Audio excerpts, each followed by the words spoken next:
Hi there. Welcome to a new episode of What's Up with Woz. Thursday. We're ready for the end of the month. Things are happening. Summer is going on. Hopefully you haven't been injured by the storms coming through and that everyone is safe and sound. I think we'll probably have a few more in the month of August, but hopefully we'll survive all that too. So let's get back to our political climate here in Unlock, Michigan.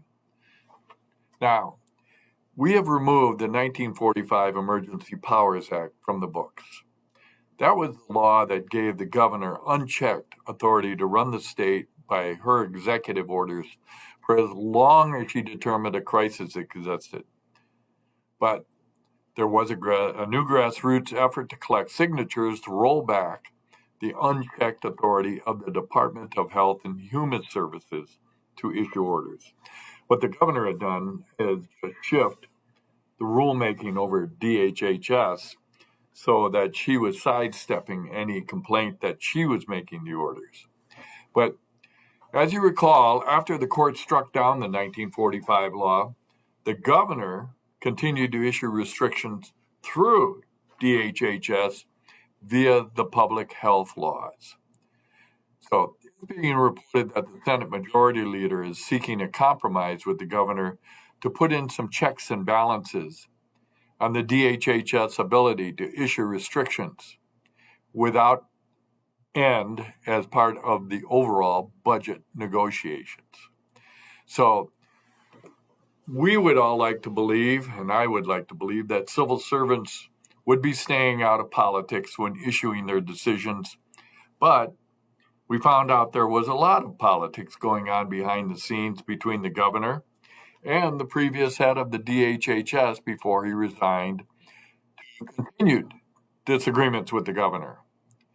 So stay tuned. We'll see if lawmakers and the governor will be able to fashion a common sense check on unlimited orders by DHHS, or if the people have to take the power back in their hands through an initiative petition like they did with the 1945 Emergency Powers Law.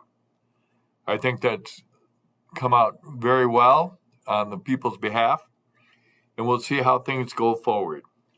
I'd like to think that we will have positive enforcement of the laws and make sure that we have a say in it, and that they're not unlimited. Now, let's talk about unemployment bonuses.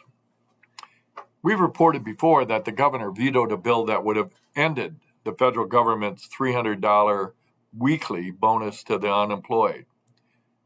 Michigan is in a labor shortage, historic proportions, and the evidence is visible everywhere with help wanted signs all over and businesses reducing hours due to the lack of workers. Today, Federal Reserve Chairman Jerome Powell confirmed what we all know, that the federal employment bonus is hurting our state's economy. 26 states in our nation have stopped taking these additional $300 a week bonuses, and their economies are recovering at a faster rate.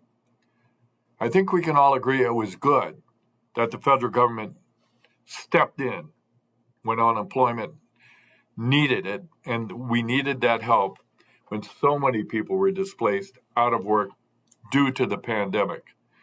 But that emergency is past. Businesses are back open again, and we need to stop harming our job providers when they're battling inflation and a labor shortage coming out of this pandemic. Businesses need help.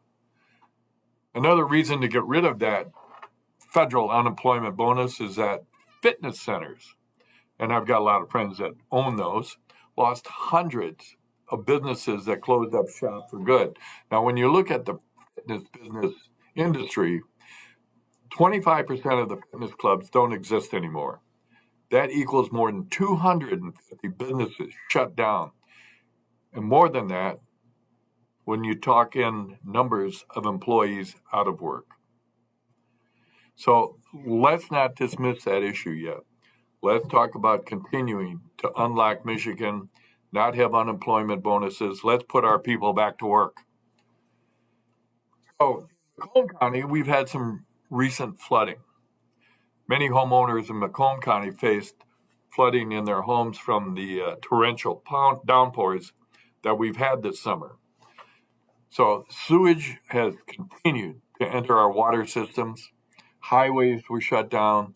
Of the 20 pump stations in Metro Detroit area, only four were working at one point during the worst of the storms. It was a real mess. The head of Great Lakes Water Authority has submitted her resignation. Macomb County Public Works Commissioner Candace Miller was quoted as saying it was very appropriate that she offered her resignation. I agree that it's time to move on to new leadership in that water authority. I might have a suggestion for a well-respected leader in Macomb County who could do an outstanding job leading that organization. And believe me, she would. So that's this episode of What's Up with Woz. Talk to you next time.